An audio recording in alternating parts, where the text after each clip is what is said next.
Baik, Waalaikumsalam. alhamdulillah. Bismillahirrahmanirrahim. Assalamualaikum warahmatullahi wabarakatuh. Waalaikumsalam warahmatullahi wabarakatuh. Yang saya hormati Ibu Kepala Sekolah, Ibu Heni ya, kalau nggak salah dengar tadi ya Bu ya. Kemudian Ibu Teti, Ibu Ketua kami, Ibu Baby, dan Ibu Marhaini, serta adik-adik, murid-murid barangkali ya dari SMK Al-Wasliyah Simalungun. Syukur kehadirat Allah Subhanahu wa Ta'ala, kita hari ini bisa hadir berkumpul dalam acara pengabdian kepada masyarakat dari tim Fakultas Ekonomi USU yang berharap bisa bermanfaat bagi adik-adik semua, dan mungkin kebetulan ada ibu-ibu guru juga yang ikut hadir dalam acara ini. Karena kebetulan ini acaranya tadi juga saya ada seminar untuk mahasiswa, dan kelihatannya udah agak terlambat, mungkin agak sedikit sajalah saya memberikan motivasi bagi adik-adik dan bagi ibu-ibu yang hadir ibu-ibu dan bapak-bapak yang hadir pada hari ini. Kita tahu kewirausahaan itu muncul bukan karena ada kesempatan aja, ya, ada peluang dan ada kesempatan aja, tetapi karena adanya kompetensi yang kita miliki untuk bagaimana kita mengeluarkan minat dan ide kita untuk menjadi seorang entrepreneur. Entrepreneur ini bukan muncul karena adanya COVID, kita kebetulan sedang COVID ya, sedang COVID. Bukan hanya karena ini saja, tapi apabila kita memang memiliki kompetensi yang bagus, terutama kalau dari sekolah SMK ini terutama saya tujukan ya, bahwa sudah ada hard skill, antara lain sudah ada kita memiliki mampu barangkali bisa melukis, hard skill-nya, kemudian mampu untuk memasak, atau mungkin ada menjahit, ya, hal-hal atau mengetik yang bagus, mungkin hal itu bisa bermanfaat bagi kita untuk kita memberi bagaimana kita membuat itu dengan lebih baik, yaitu dengan adanya soft skill. Ya, hard skill ini kita imbangi dengan soft skill. Bagaimana kita, kalau hard skill itu bagaimana kita mengerjakan dengan baik dan benar, ya. Belajar dulu, misalnya matematika, kalau sudah pintar, bagaimana kita mau mengerjakan hard skill itu dengan baik, itulah soft skill. Artinya apa? Kalau kita nanti sudah bekerja, kalau kita nanti sudah misalnya mau menjual, memasak, atau menjual kerajinan tangan, melukis, atau bekerja di kantor, maka itu haruslah kita kerjakan dengan soft skill. Soft skill-nya itu antara lain adalah kita mengerjakan, mau bekerja dengan baik, itu dengan jujur, kemudian kita bertanggung jawab, kemudian berkomunikasi yang baik dengan orang lain. Nah, maka itulah kita sebut dengan antara lain soft skill yang kita miliki. Bagaimana kita memanfaatkan hard skill supaya bisa diterima orang lain dengan sebaik-baiknya. Nah, dalam hal ini, selama ini kita menghadapi COVID ini, di mana sekolah pun tutup, rumah sakit mungkin ada beberapa yang ramai, tapi juga ada kalanya tutup karena orang takut ke rumah sakit, rumah makan tutup, kantor-kantor juga pada work from home. Nah, bagaimana kalau orang yang tidak ada kerja? Kalau orang yang bekerja mungkin bisa work from home. Nah, kalau kita tidak bekerja, apa yang bisa kita buat? Misalnya kalau kita masih sekolah, mungkin kita bisa memanfaatkan peluang ini juga untuk membuat suatu bisnis. Nah, bisnis apakah yang kira-kira mewakili kompetensi kita untuk kita bisa menerapkan hard skill kita tadi dengan diimbangi oleh soft skill supaya bisa bekerja dengan baik. Saya kasih contoh, misalnya, saya dosen, ya. Saya dosen, kemudian saya memiliki usaha salon. Mungkin adik-adik SMK juga ada yang tadi tata boga ataupun yang belajar kecantikan, ya. Jadi itu bisa saya manfaatkan. Tadinya sudah ada usaha saya sudah jalan sudah lama, sudah berapa tahun dan sudah bagus. Begitu kondisi COVID, karena saya memang sudah berusaha, maka saya akan bagaimana supaya usaha saya ini tidak mandek, tidak stagnan saja gara-gara COVID. Memang mula-mula kami tutup. Tapi setelah saya pikir ini, kalau tutup terus, maka tidak akan ada peluang apapun yang bisa diambil. Nah, ini contoh bagi yang sudah jalan ya. Nanti kita lihat bagi yang mau usaha. Sama juga bagi yang mau usaha misalnya. asal kita memiliki kompetensi. Seperti saya, salonnya mau tutup, nggak mungkin, karyawan nggak mungkin nggak bekerja untuk menyambung hidupnya. Nah, artinya apa? Kita buat sedikit pengurangan karyawan barangkali, tapi tetap dengan kita kasih motivasi nanti apabila salonnya sudah berjalan bagus, maka kita akan menerima kembali. Nah, cara satu-satunya apa? Selain saya meningkatkan kemampuan dari karyawan saya yang cuma tinggal sedikit, juga saya harus memberi expose kepada tamu, kepada customer, kepada masyarakat yang selama ini menjadi langganan kita, bagaimana salon kita buka dalam kondisi COVID. Nah, caranya bagaimana? Melalui online. Nah, jadi adik-adik semua sekarang belajar online ini adalah bagaimana kita men-share produk kita, bagaimana kita memberitahu kepada orang lain bahwa kita itu mampu, kompetensi kita ada, produknya, kemudian bagaimana sampai ke tangan mereka, kita lihat produknya kita kerjakan dengan prosedur kesehatan COVID, misalnya tadi mau jual roti atau kue-kue, ataupun mungkin barangkali mau kerajinan tangan, masker, bikin masker, yang kain, menjahit masker, dan bagi pintar yang menjahit ya, ataupun hal-hal lain lah yang bisa kita lakukan. Barangkali kalau sesama pulsa pun bisa kita jual misalnya. Kalau orang mungkin malas nggak bisa kemana-mana. Nah, oleh sebab itulah kompetensilah yang paling utama ya, kemampuannya itu bagaimana ditingkatkan. Tapi kalau supaya orang lain tahu bagaimana kita mampu, harus kita share, harus kita infokan. Termasuk produk kita apa, bagaimana mereka menerimanya, apa manfaat produk, apa harga produk kita bisa bersaing dengan orang lain, bagaimana produk kita yang tadinya dipaket, kalau kita jual di kantor kayak saya misalnya, kalau kita jual di salon itu dengan harga lebih mahal, nah sekarang kalau kita jual online, bagaimana bisa kita bikin lebih simpel, lebih kecil ukurannya, tapi lebih murah harganya. Nah, itulah barangkali yang bisa kita lakukan. Makanya adik-adik semua, inilah manfaatnya. Bagaimana nanti membuat foto, supaya bisa kita share kepada orang lain produk kita, apa yang mau kita buat, peluang apa yang mau kita ambil. Kemudian bagaimana kita memiliki jaringan.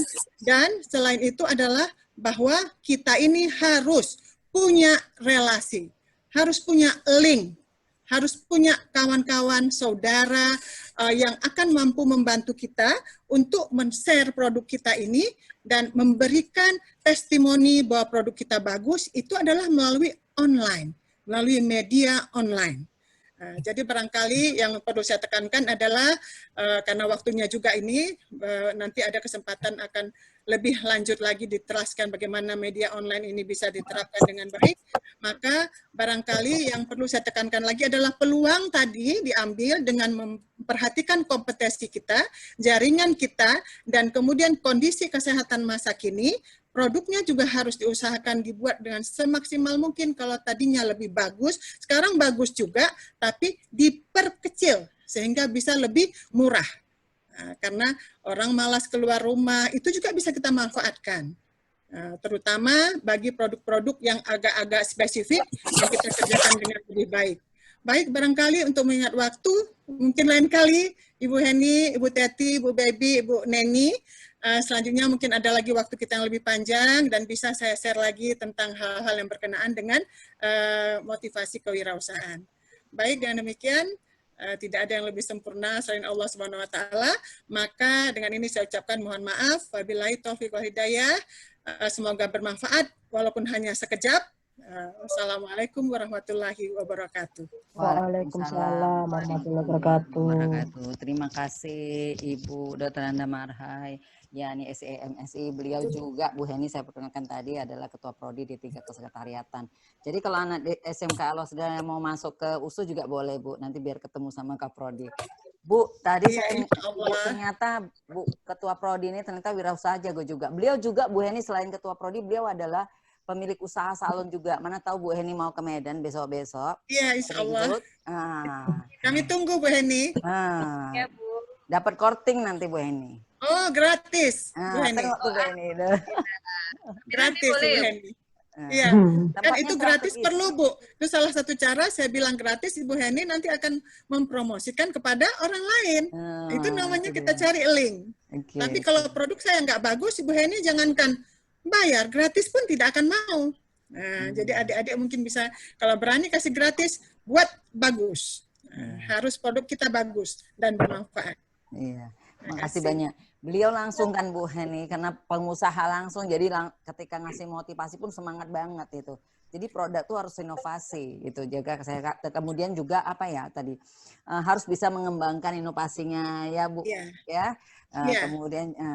Kemudian beranilah satu lagi kompetensi. Ternyata kompetensi pun diperlukan sekali untuk jaringan linknya juga. Jaringan juga. Makasih banyak ini Ibu Dr. Hana Marhayani MSI yang Ketua Prodi Terima saya kasih juga. Bu Teti, terima kasih Bu Heni. Banget motivasinya, semoga bisa bermanfaat untuk kita semua. Dan untuk acara selanjutnya kebetulan sudah bergabung sama kita Mbak Jessica Natalina Sidaputar. Kita perkenalkan beliau yang akan memberikan materi foto produk. Oke. Nah, kemudian kalau sudah kalian tahu trennya, perhatikan setelah kalian tadi membuat apa, perhatikan tempat suasana rekam kalian itu di mana, apa yang mau kalian rekam, kemudian ininya nggak perlu yang heboh-heboh gimana, atau misalkan hanya mau sekedar videonya pun nggak ada masalah. Yang pasti jangan sampai warna produk ini juga sangat mempengaruhi sama tempat rekam kita. Artinya kalau misalkan dia warna putih ataupun hitam, ya cari warnanya yang memang ini kalau misalkan warna produknya hitam, ya backgroundnya jangan hitam lagi gitu, atau cari agak sedikit lebih terang supaya warna produknya lebih menonjol seperti itu. Rekam dengan smartphone ataupun kamera ya. Kalau misalkan teman-teman mau merekam pakai 30 detik sampai 2 menit itu juga sudah sangat maksimal. Oke.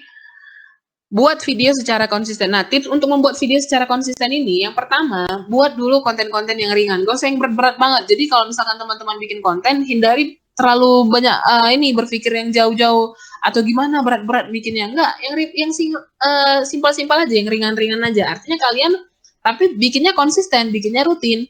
Ya kan, realistis aja dengan pembuatan kalian. Misalnya kayak tadi, misal kalau saya contohkan, ada yang punya salon. Keseharian di salon itu bagaimana mentreatment pelanggan, kemudian tegur sapanya antara pemilik salon ataupun ini pekerja-pekerja salon terhadap pelanggan, loyalitasnya mereka terhadap pelanggan seperti apa, itu juga bisa jadi konten. Artinya tapi rutin.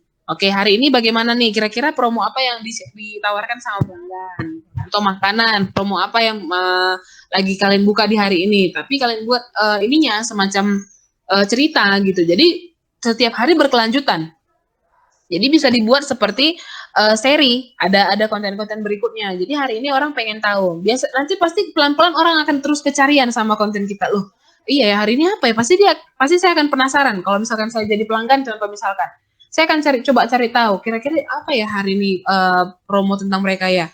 Apa yang mereka pengen ini? Misalkan seperti itu. Jadi teman-teman kalau misalkan membuat yang kayak gini itu bisa mempengaruhi pelanggan juga, mempengaruhi psikis mereka untuk kayak merasa ketergantungan tentang iklan apa yang mau kita share tentang produk kita hari ini. Itu juga sangat mempengaruhi. Oke. Buat video yang interaktif. Kalau dikatakan interaktif, bertanya langsung sama pada pengikut Anda. Nah, buat teman-teman, misalnya dari komen. Sekarang ini kan biasa tuh dari komen. Kira-kira apa nih yang pengen kalian tahu lagi tentang produk kita? Jangan lupa ya, komen di bawah ini, misalnya seperti itu. Jadi, ajak mereka untuk pengen apa sih pertanyaan-pertanyaan ataupun hal-hal yang mereka pengen tahu tentang produk kita, itu juga membantu mereka nanti untuk lebih kenal, lebih dekat tentang produk kita.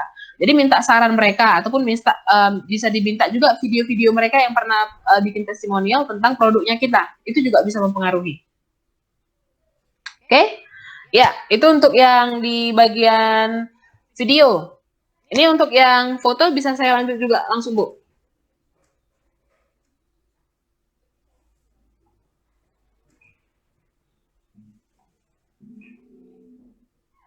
Bu Teti, untuk yang foto langsung saya lanjut aja.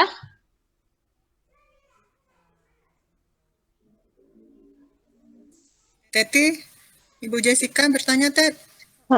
Bu Teti. Ini supaya bagaimana, Tet?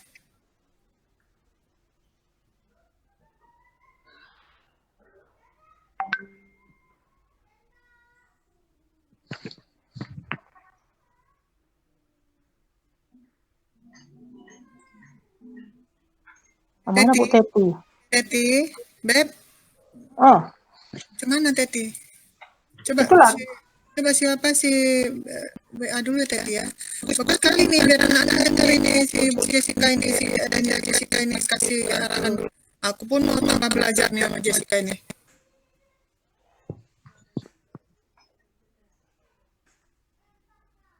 Untuk foto saya lanjutkan aja kali ya Bu ya, nggak ada masalah ya. Lanjutkan aja lah Bu. Iya, Iya, lanjutkan aja ya Beb ya. Si Ibu Iya, Jessica lanjutkan aja lah. Iya. Iya. Ya udah Ibu Ketua udah bilang lanjut aja Bu Adinda Jessica. Silakan Oke, bagus siap. sekali. Oke, nah setelah tadi kita belajar tentang video, berarti kita berikutnya di sini belajar bagaimana untuk ini bikin ininya untuk fotonya. Nah, ini yang tidak bergeraknya. Nah, kalau yang tadi kan kita belajar tentang ini bikin bagaimana ceritanya, bikin bagaimana ini. Tapi apakah foto juga perlu cerita? Perlu. Ternyata foto sendiri bisa bercerita. Jadi kalau kita misalnya lihat ada satu foto tentang foto produk, kira-kira dalam produk itu apa yang bisa kita sampaikan sama mereka dari cerita dari foto itu? Ya, kalau untuk foto sendiri sebenarnya strategi dalam foto itu ada 4 mungkin yang teman-teman bisa coba pelajari, dan ini sangat dasar sekali dan sangat mudah diterapkan. Artinya nggak harus pakai yang ini. Jadi treatmentnya sebenarnya kunci utamanya adalah memang yang pertama memang konsistensi dan memang ini aja dulu rutin yang memang kita laksanakan. Artinya jangan berdasarkan mood aja kita ngerjakan kan. Udahlah hari ini udah bikin video, 2 minggu lagi udah nggak lagi, hari ini udah foto, besok nggak lagi, enggak. Tapi kalau boleh, coba teman-teman perhatikan, semua brand-brand besar, setiap hari mereka selalu konsisten bikin video-video ataupun foto-foto produk mereka. Bisa berupa cerita, quotes, bisa juga berupa kayak foto dibarengi dengan quotes produknya gitu. Jadi belum cantik kalau belum datang ke salon ini. Jadi bisa jadi kayak semacam cerita-cerita kita untuk membantu teman-teman mendapatkan ini minat untuk beli produk. Jadi kalau untuk strategi di fotografi bisa pakai pencahayaan. Nah, kenapa harus pakai pencahayaan? Cahaya ini sebenarnya paling dasar baik itu di foto ataupun video. Kenapa? Kalau teman-teman yang namanya pakai video, itu berarti teman-teman sudah bisa ngerti kira-kira kebutuhannya seperti apa. Jadi cahaya di dalam foto ataupun video kita ini perlu. Nah, hindari juga kalau kalian itu merecord itu pada malam hari. Memang saya selalu sarankan kalau atau memfoto pun jangan pada malam hari. Kecuali memang kalian punya cukup lighting yang cahaya yang memadai. Artinya membantu untuk supaya gambar kita ini kualitas gambarnya tetap tajam. Oke. Kita cek satu-satu. Kalau untuk yang pencahayaan, itu objeknya harus memiliki lingkup cahaya agar dapat diambil gambarnya. Kemudian itu terdapat berbagai macam tipe cahaya yang menerapkan objek. Ada yang dari, kalau front lighting itu cahaya depan. Jadi cahaya yang berasal dari depan. Jadi objeknya sejajar dengan kamera. Ini kamera, ini lighting. Nah, itu yang dasarnya. Jadi biasanya kalau orang pakai untuk foto produk, misalkan kayak cantikan tadi kayak foto produk salon, hasil yang sudah dipermak sebelum dan sesudahnya. Ada gambar, ada lighting di depan, ada kamera di sampingnya langsung, langsung dipantulkan ke objeknya. Itu kalau di depan, itu namanya front lighting. Kalau yang pakai lampu samping supaya dapat ini, karena memang kalau lampu itu memang kalau boleh dia ini persegi. Makanya kalau nanti di ending itu teman-teman bisa lihat kalau untuk yang mini studio untuk foto produk itu biasanya selalu mereka lightingnya ada dari samping, depan, kiri, belakang. Itu selalu ada. Bisa. Oke. Kemudian, nah kalau untuk yang lainnya, kalau misalkan ini contoh ya, kalau teman-teman lihat dari front lighting. Front lighting itu merupakan teknik pencahayaan fotografi di mana dia pakai itu dari depan. Jadi dia nggak ada kayak macam bayangan untuk dari bayangan supaya jangan sampai ada, dan coba ambil dari depan. Tujuannya seperti itu biasanya kalau untuk front lighting. Nah kalau untuk yang pakai yang oval, nah itu dia biasanya kalau foto dari samping. Kalau foto dari samping, ya, jadi biasanya menempatkan posisi objeknya dan ini kayak macam perempatnya diambil. Nah nanti kalau untuk bayangan pada lightingnya itu diambil dari sebelah sininya. Ini lightingnya tapi foto siapanya dari samping sini. Nah itu jadi supaya kayak kelihatan kalau misalnya mengambil jurusnya, mengambil efek dari sampingnya gitu. Perhatikan beberapa kalau, dan ini sering biasa digunakan untuk orang-orang kecantikan biasanya. Lighting ini dia kayak semacam shading dari efek makeup itu seperti apa. Nah ini sering dipakai kalau misalnya apalagi kayak untuk hijabers juga. Nah, Kalau mau menampakkan bentuk ini ovalnya si wajahnya atau menampakkan lekukan-lekukannya itu biasanya sering dipakai untuk yang oval lighting. Ini sering dipakai untuk kecantikan-kecantikan. Side lighting. Nah, namanya sudah side lighting berarti cahayanya itu tidak selalu 90 derajat. Bisa digunakan dengan posisi. Jadi ini seperti kayak di sini lighting kita mau fokus di sebelah sini. Jadi dia kayak semacam memantulkan, ada sesuatu yang dipantulkan dari arah sebelah kanan, sebelah kiri supaya dia menghasilkan tampilan yang menawan. Artinya kayak nampak kesan glamor. Itu pakai side lighting. Nah, itu kalau misalkan teman-teman mau foto produknya. Jadi kalau produk biasa kan, tapi kalau kayak untuk makanan itu biasanya selalu lighting yang di atas itu selalu wajib ada. Kalaupun kanan kiri misalkan hanya sebelah kanan, memang karena kebutuhan mungkin apa, tapi yang di lampu atas itu kalau saya sarankan itu wajib selalu ada. Artinya memang supaya teman-teman bisa memfokuskan produk, apalagi kalau makanan ya, ini notes untuk makanan. Karena memang kalau untuk makanan, saran saya adalah memang ambil gambarnya dari ini platingnya ambil dari atas, gimana supaya nampak tampilannya. Nah, ini untuk backlighting. Backlighting ini sama seperti kayak kita sedang membelakangi matahari.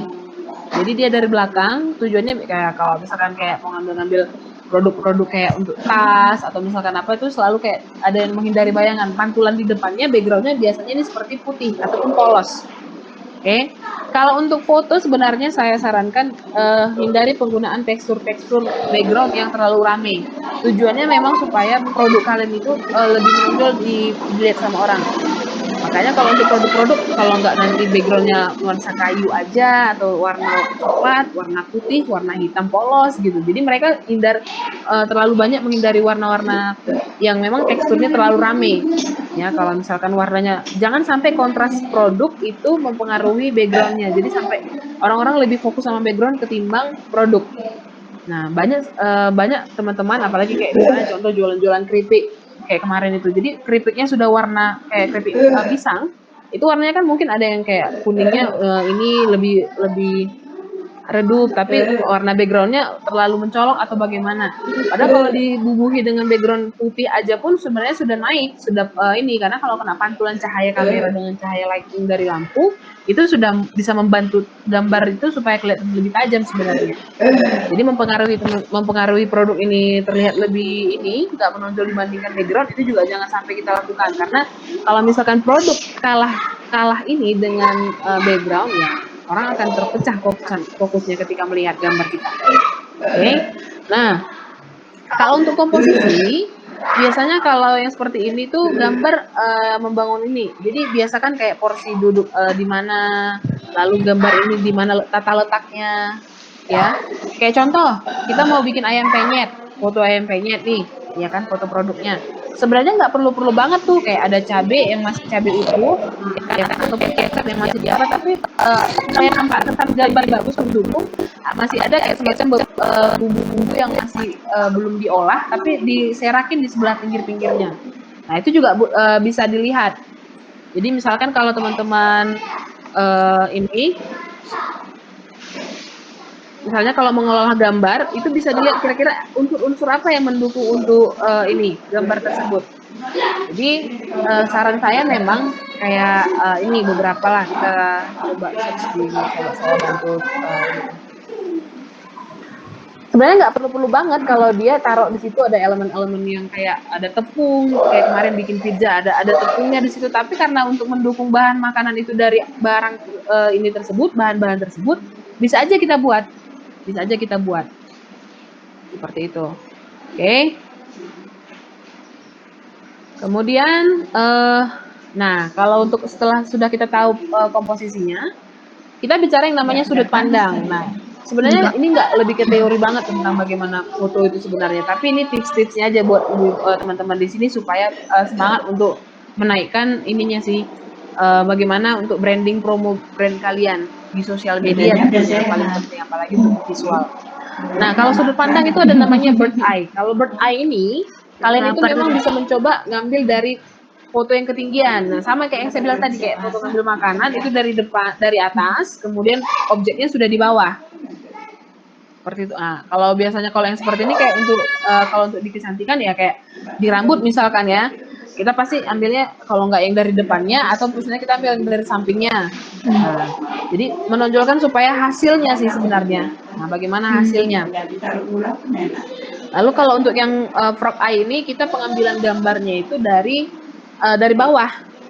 Nah, ini biasanya kalau untuk yang kayak celana, pakaian-pakaian, lebih ke pakaian sebenarnya kalau yang kayak gini. Jadi untuk supaya menghasilkan foto yang bagus. Makanya kadang kalau misalnya orang mengambil angle keseluruhan penuh, itu biasanya dia sampai selonjoran di tanah untuk ngambil gambarnya kalau untuk ngambil keseluruhannya. Nah, itu biasanya sering dilakukan. High angle. Nah, kalau high angle ini juga tipsnya kalau apalagi yang kayak tadi Ibu yang punya salon. Biasa kan kalau misalkan ngambil high angle itu ambil dari sudut posisinya lebih tinggi dari objeknya. Jadi supaya nampakkan hasil apalagi kalau kita kayak bikin sekarang tuh lagi ngetren kan before sama after tuh lagi ngetren itu bikin. Jadi misalkan kalau bikin produknya dibuat ini lebih tinggi aja supaya kelihatan hasilnya. Oke. Nah, kemudian kontras. Kontras ini sangat mempengaruhi ketika kalian mengambil gambar pada produk kalian.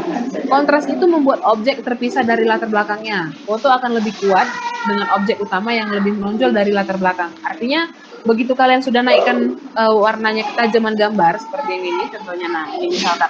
Jadi kalau kita ambil warna-warna yang mencolok seperti ini, ya warna-warna mencolok seperti ini, otomatis kita perlu ketajaman gambar.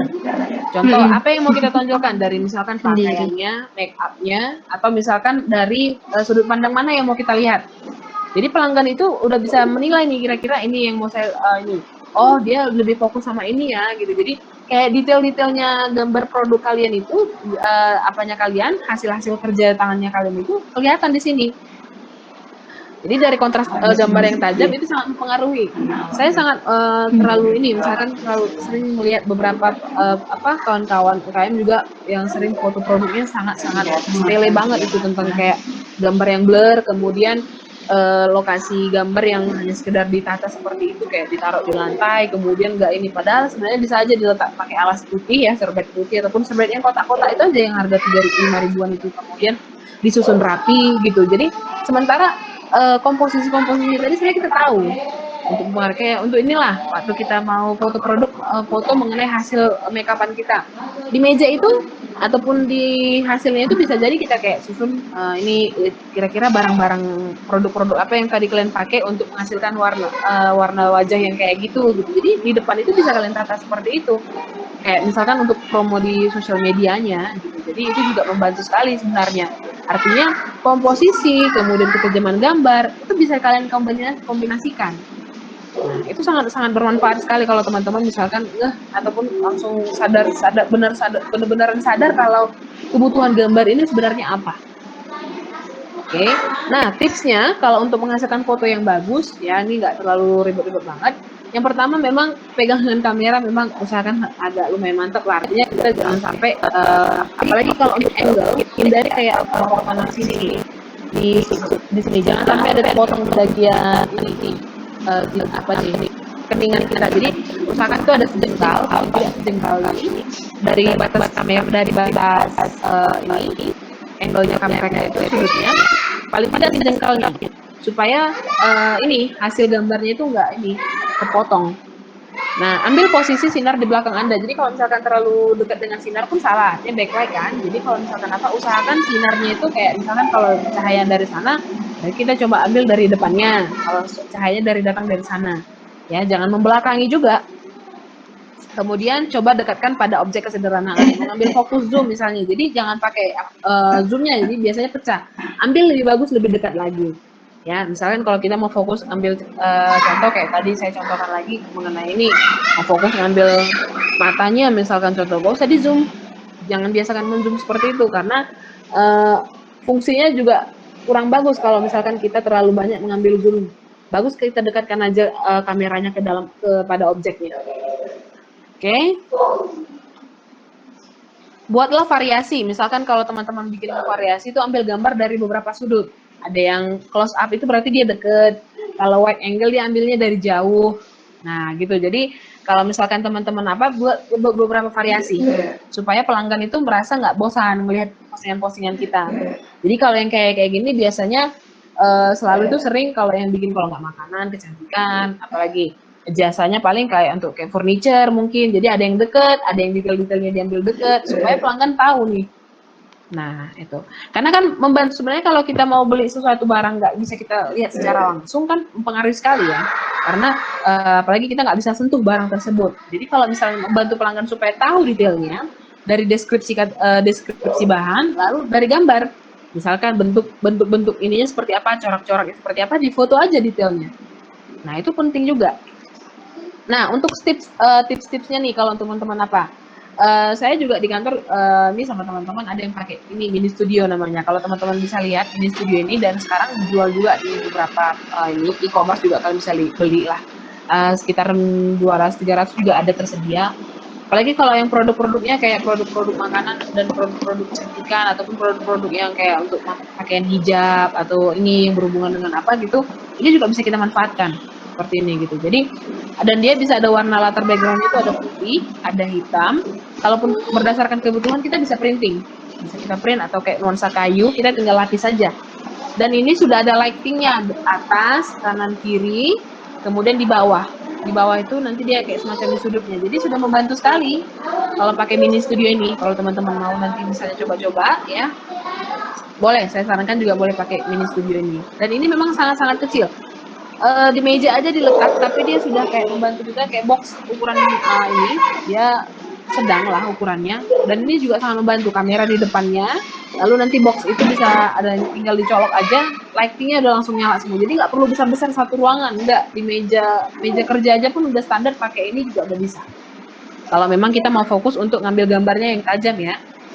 Nah ini, manfaatkan cahaya yang alami. Nah ini saya bilang tadi, kalau misalkan kita mau ngambil foto produk, kalau misalkan cahaya kita kurang, dekatkan selalu ke arah jendela supaya natural lightingnya itu bisa dapat. Karena lighting terbaik itu sebenarnya dari matahari gitu. Makanya kalau misalkan orang fotonya outdoor pun kayak nuansa makanan diambilnya di rumput-rumput atau misalnya lagi foto ini misalnya dia ngambilnya di luar karena memang cahaya dari matahari itu memang lebih sempurna dan lebih natural gitu loh dibandingkan kalau kita harus pakai memang lighting yang serba tinggi ininya gitu. Karena kalau pakai tinggal dekatkan aja sebenarnya objeknya ke daerah ini lebih dekat ke jendela. Nah itu juga membantu teman-teman. Nah kalau untuk teknik foto, nah ini yang saya bilang tadi. Sebenarnya kan elemen-elemen kayak flat lay ini namanya, ini yang lagi ngetrennya nih, makanya saya tambahkan di slide. Flat lay ini lagi ngetren karena memang orang-orang kalau misalkan lagi gambar dari atas, ya kan, kemudian dia tambahkan sedikit elemen-elemen kayak bunga-bunga ini, daun-daunan ini. Jadi berarti kita tahu nih kalau misalkan produk ini ternyata berbicara mengenai herbal. Jadi dia kayak sesuatu yang bersifat alami natural itu pasti dia akan coba tambahkan di sini dan warna-warnanya pun nggak terlalu ribet karena produk ini adalah ada campuran putih hitamnya dia coba kombinasikan putih tapi di atasnya dia timpa sama warna hijau jadi warnanya masih masuk gitu masih berseimbang artinya kita kalau melihat ada gitu melihatnya nggak terlalu banyak jadi kalau misalnya kalau saya selalu senang itu dengan nimbrung pakai hal-hal yang nuansa kayu. Nah nuansa kayu kalaupun saya kita mau tambahkan efek-efek warna-warninya itu pink soft ataupun ungunya agak soft. Jadi supaya menambah mood melihat gambarnya aja sih sebenarnya. Supaya teman-teman kalau misalkan melihat produk tersebut, keren ya gitu kayak ada ngerasa ketertarikan kita untuk ngebelinya.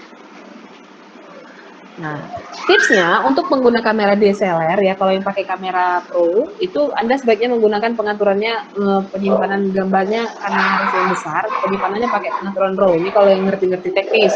Tapi kalau teman-teman yang pakai smartphone ya, untuk menggunakan apanya, pakai gambar ini aja sih sebenarnya. Ambillah pada saat di pagi hari ataupun jangan sampai cahaya redup lah, ataupun siang sampai sore lah boleh ngambil gambar.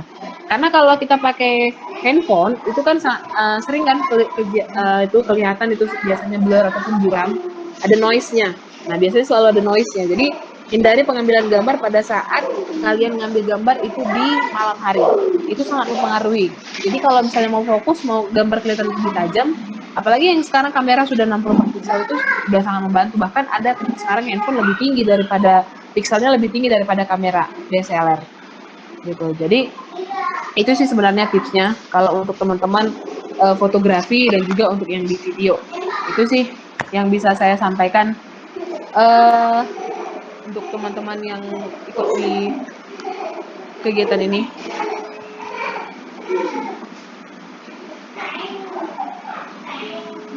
Ada sesi tanya jawabnya nggak nih, Bu? Ada. Kalau Ada apa? ya? Kalau ada yang mau bertanya, mau apa? Ingin tahu lebih jauh lagi, Bu Heni, ada Bu dari para anak didiknya Bu?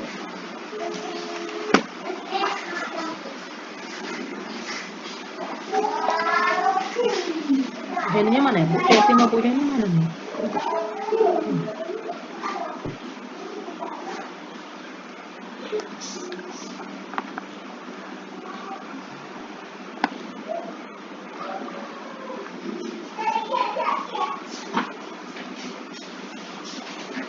Fasilitas untuk apa? Enggak ini ya. Ya boleh buat ini. Bu Teti.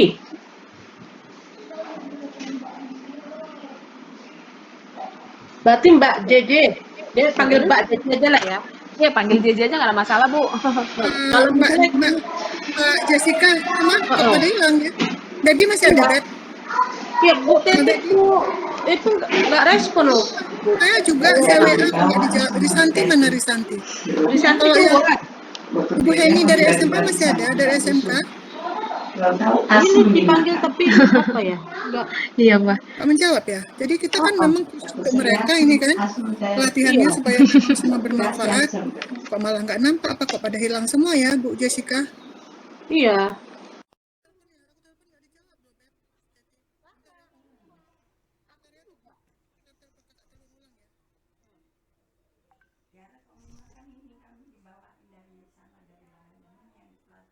Oh iya Mbak, udah tadi ditawarin Ibu.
Bu, meetingnya udah selesai pada nanya ini Bu.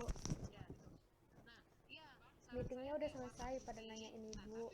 Untuk hitam pun ibu bisa pakai kayak warna hitam polos, jadi toplesnya pakai yang kilat Apa? putih bening. Nah, kalau misalkan backgroundnya Foto. itu ini coba saya contohkan. Foto apa Bu?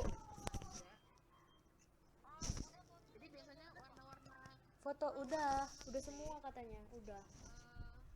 biasanya hindari Udah katanya, udah selesai. Ini orang ini lagi sesi tanya jawab.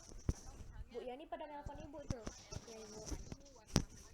Ya. disusun pun boleh, misalnya seperti itu. Karena kalau Oh iya orang iya. kan biasanya nyari momen Iya, juga Bu. sih Bu. Berarti Iya Bu. saya pernah memfoto kue saya itu di atas meja. Iya. Dia memantul ya, ternyata. Iya. Kalau misalkan flashnya flashnya terlalu banyak di apa? Nah seperti ini contoh misalkan, nah kayak ini bisa dilihat di layar di screen Bu. Foto kue ini. Nah dia ambil backgroundnya, dia lapis lagi beberapa. Jadi kayak elemen warna kue ini. Jadi kalau bisa saya terangkan. Jadi kenapa dia mungkin dia ngambil momennya pas lebaran nih kue. Ini dia foto ada ada warna putihnya karena elemennya ada keju, kejunya dia coba parut di sini, ya kan? Nah, terus dia tambahkan di sini karena memang seperti yang saya bilang tadi, apa sih komposisi dari produk kita ini? Mungkin bisa kita tambahkan di situ. Kayak untuk jadi bisa jadi itu kayak ayam penyet saya bilang tadi masih ada cabai yang belum diolah tapi kayak ditaburi di situ kayak lada diserakin dikit gitu jadi bisa. Nah, itu elemen-elemennya. Kalau misalkan kita mau buat jadi kayak misalkan kalau mau ngambil dari atas, nah kayak gini misalkan kue kering, ada elemen tepung sama gula misalnya ditaburin gitu kan, bisa jadi. Nah kayak gini, tapi ambil dari dekat supaya ketajaman gambar produknya ibu bisa kelihatan. Oh, berarti memang kemarin tuh memang saya ngambil kan di meja, ya, meja kaca. Tapi memang saya nggak pakai blitz kamera handphone. Cuma karena dia berada di meja kaca itu, jadi dia nge-blitz ya. mantul. Iya, macam mantul ya. Kalau yang kayak gini, kalau menghindari blitz sebenarnya Bu, makanya saya bilang tadi kalau misalnya nanti udah mulai pelan-pelan, yang saya tunjukin tadi nih, mini studio yang saya bilang tadi itu kecil aja sih sebenarnya, tapi kita bisa taruh foto-foto produk kita di situ. Paling kayak saya baru beli itu harga 300-an, tapi dia udah lengkap aja semua kanan kiri depan itu sudah ada kamera sama di atas. Artinya membantu produk saya kayak ini, dia pakai mini studio ini Bu. Kecil aja, tapi di dalam udah dia susun rapi, udah dia susun kecil-kecil supaya nampak gambarnya lebih cahayanya utuh semua. Jadi elemen-elemennya sebenarnya kayak ini, kue sagu. Sebenarnya nggak penting-penting banget kalau kita letak di sini ada teh gitu, tapi menambah unsur gambar ini supaya bagus aja, menambah mood. Kayak rasanya kita selera gitu ngelihatnya. Itu memang namanya membangun mood. Kayak makan kue dengan teh gitu. Iya nih kayak ini telur ini ada di sini, telur kocok ini ada di sini, baru dikeluarkan dari oven gitu kan. Nah dia foto tuh pakai sarung gini aja, tapi udah kayak kelihatan keren gitu. Nggak harus melulu disusun rapi, di apa, tapi tatanan yang pasti memang kelihatan bersih dan kayak lezat aja kita ngeliat makanan tersebut. Nah, itu membantu sebenarnya. Jadi kayak komposisinya sih sebenarnya Bu, susunan backgroundnya, warna-warnanya. Kalau untuk makanan memang identik dengan warna gini Bu, kayak kayu, coklat, hitam, putih, polos gitu, abu-abu. Nah itu identik tuh warna makanan backgroundnya. Iya. Gitu Bu. Iya betul. Iya siap, nggak apa-apa Bu. Memang itulah gunanya kita sharing-sharing. Dari SMK dengar Bu? Dengar Bu. Dengar Bu Heni, dengar sekali. Untuk Ibu Jessica, itu mau nanya untuk studio mini ya? Di SMK, kira-kira apa peralatannya itu apa namanya ya? Terjangkau atau tidak terjangkau ya? Kemudian studio mininya memang perlu kita setting satu ruangan atau misalnya kita buat saja di sudut-sudut agar nanti anak-anak bisa berkreasi untuk mereka belajar pembuatan video. Itu yang saya tanyakan kepada Ibu Jessica. Oke. Nah, saya bantu coba ini, saya contohkan teman-teman. Kalau misalkan untuk foto studio seperti ini, kalau kita mau ngambil kapasitasnya yang besar, itu pun yang apa jenisnya yang besar pun ada ataupun yang kecil. Nah kalau yang kecil saya coba share yang ini, kayak yang kita punya di kantor itu yang seperti ini. Sangat terjangkau sih sebenarnya Bu kalau sekolah. Tapi kalau misalnya sekolah mau bikin yang persiapannya mungkin kertas, nanti pemilihan kertasnya kayak misalnya contoh seperti ini. Lampunya ini kecil sih sebenarnya Bu, bukan besar. Paling ukuran kayak semacam box inilah gitu. Di meja kerja aja pun sebenarnya bisa kita bisa pajang. Kalau misalkan mau yang besar, dia nanti pakai paling kertasnya itu kainnya itu yang mungkin kain putih polos. Tapi kalau yang saya punya ini, kayak ini contohnya ini saya punya ini, dia kertasnya sih sebenarnya Bu. Jadi kalau kita foto dia nggak mantul. Nah, itu jadi kalau misalnya ada flash atau apapun, karena di atas ini dia ada lampu. Nah kayak ini ada macam-macam jenis mini studionya. Kalau di online itu tersedia. Kalau misalkan teman-teman SMK mau buat, mungkin kertasnya yang nanti mungkin agak sedikit sulit karena mencarinya. Kertasnya ini lain sendiri Bu, karena kalau kita pakai yang kayak kertas stiker ataupun kayak kertas spanduk, biar mantul, warnanya nggak putih polos gini. Gitu. Seperti ini dia apanya nanti kalau yang saya punya di kantor gini. Jadi saya tinggal ngeletakkan di meja, tapi kalau misalkan ini produknya tinggal diletakin di sini aja, ya. Kemudian nanti saya bisa ini. Nah, ini misalkan kalau teman-teman lihat lebih jelasnya lagi. Jadi ini tinggal ditambahin aja sih lightingnya, nanti 2 udah ada. Tapi kalau yang ini kan dia pakai tambahan lighting lagi. Kalau yang mau studio besar kan seperti ini Bu, nanti kayak kainnya ini tinggal diganti warna putih, hitam gitu. Tapi ini kan mungkin terlalu apa. Jadi kalau kayak mini studio, beberapa SMK juga ada buat sendiri. Cuman nanti kayak setting-setting untuk lampunya mungkin agak sedikit. Karena ini bisa dibawa kemana aja nih. Kita mau misalnya dapat gambar agak cantik pun kita bisa bawa di mana aja. Gitu ya. Jadi kalau misalnya untuk guru yang ingin buat video pembelajaran itu gimana, Bu? Nah, kalau untuk video pembelajaran, saran saya memang kayak backgroundnya ruangan kelas ataupun kayak ruangan yang kedap suara sih sebenarnya.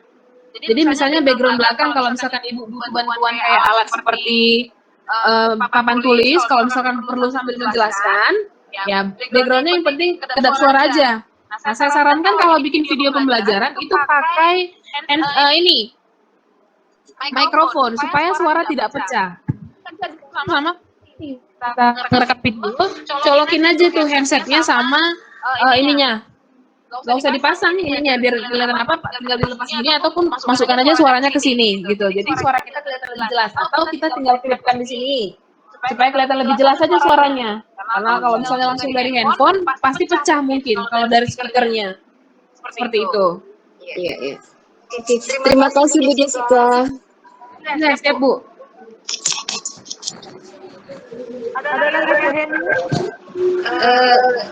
Sepertinya sampai di sini dulu Bu, besok kita lanjutkan lagi. Jadi kata tutup aja ya Bu Marhaya.